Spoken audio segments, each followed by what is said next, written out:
Newsflash, Hannah Gadsby is not the future of comedy. There, I said it.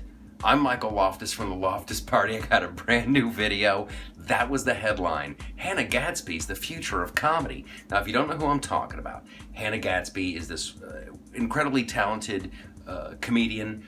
I think she's from Tasmania. She's been around for a while. She's got a new special on Netflix called Nanette. And if you watch it, you'll know what I'm talking about. She's not the future of comedy. It's a wonderfully presented, emotional roller coaster, a tale of herself growing up lesbian in Tasmania, not getting a whole lot of love.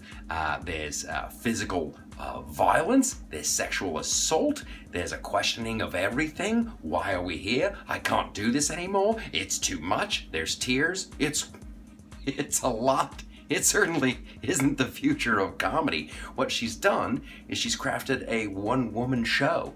That's what this is. I don't get the big deal. A lot of people have done one-woman shows before, and they've been wildly successful. Whoopi Goldberg had a great one-woman show.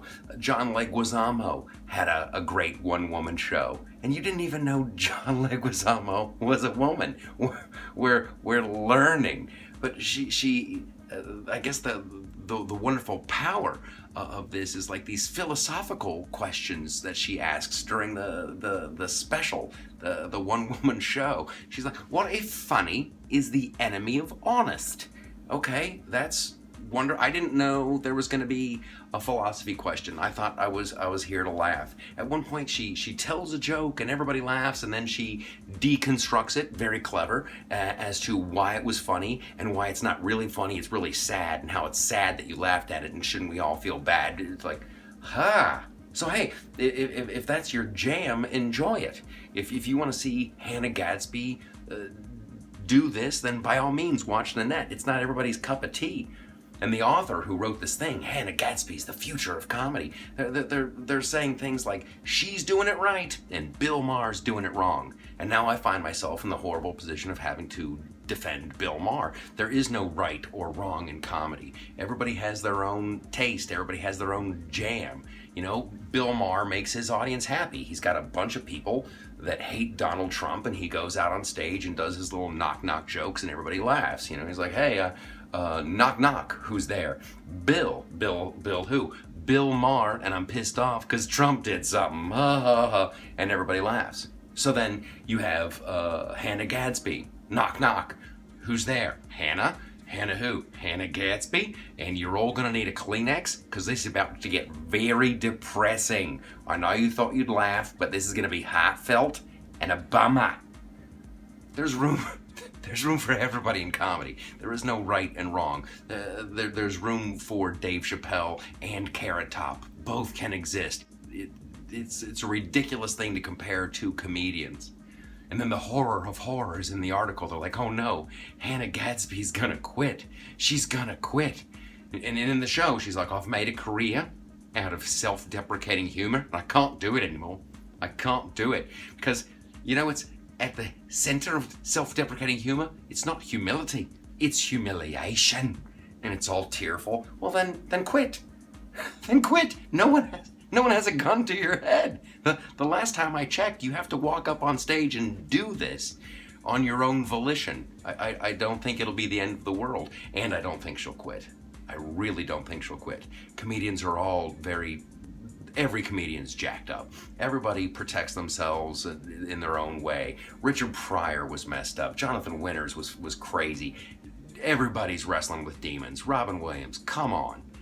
There's no right way and no wrong way, and she's not gonna quit. A few years ago, Zach Galifianakis, he was the end-all be-all. Zach Galifianakis, he's doing it the right way. And he did an interview with the New York Times, and in the interview, he's like, well, the state of comedy now is horrible. Everybody's horrible. Nobody's doing it right, and I'm gonna do it right, and I don't know if I can keep doing it. And then a year later, he was in a movie with talking hamsters. So just, please, let's not get too high up on our horse. I'm pretty sure that if Mike Myers called Hannah Gadsby and he's like, hey, I'm gonna do another Austin Powers and I want you to be in it, she'd be like, well, how much does it pay? Because I'm not really doing the road that much anymore. Hannah Gadsby, you're fine. Do a one-woman show. Do Broadway. Write. Be magnificent. Do whatever you want to do. But I'm not terribly worried about you quitting. And I don't think that this is the only way to do comedy. I don't think that your way is the future. And it's not you saying it, it's the author. I got no beef with Hannah Gadsby. I have a beef with whoever wrote a piece of trash that said, she's the future of comedy. It's ridiculous. A few years ago, this happened in LA. Everybody's like, ooh, the alternative comedy. Alternative comedy, that's it. And last time I checked, the alternative to comedy is tragedy. But there was people who were into it, and they went and saw it, and the world kept going. Everybody kept laughing. I just feel bad for the people who tuned in to Nanette by Hannah Gadsby on Netflix, and they're like, I bet this is gonna be hilarious. And then it took that turn. Like, some poor soul is like, he's got his girlfriend over, and he's like, yeah, we're gonna Netflix and chill. No, you're not. You're gonna Netflix and cry. And then you're gonna question your own life, question what you're really doing. Here's some Kleenex. You need help, mate. We all need help. The world's a giant ball of crap, and I don't know if I can continue. That's not my jam. Okay, different boats for different folks, different whatever. Everyone has their own thing, and no one's right and no one's wrong. It's like those idiots that argue about bands, like, oh man, the Clash was better than the Beatles, and Maroon 5 was better than the... Who cares? Listen to what you like to listen. The only thing I can definitively say is the worst is the comic book people when they have those arguments. Who would win a fight between Batman and Superman? That's ridiculous, because we all know Batman would win. He has a kryptonite bullet, he would shoot Superman. There, end of story. I know you have thoughts, leave them in the comment sections. Long live comedy, laugh at what you want to laugh at. And right now there's probably a kid watching this going, well, this guy isn't funny. I could do better than him. Go for it, kid. Get on stage. It's called open mic night.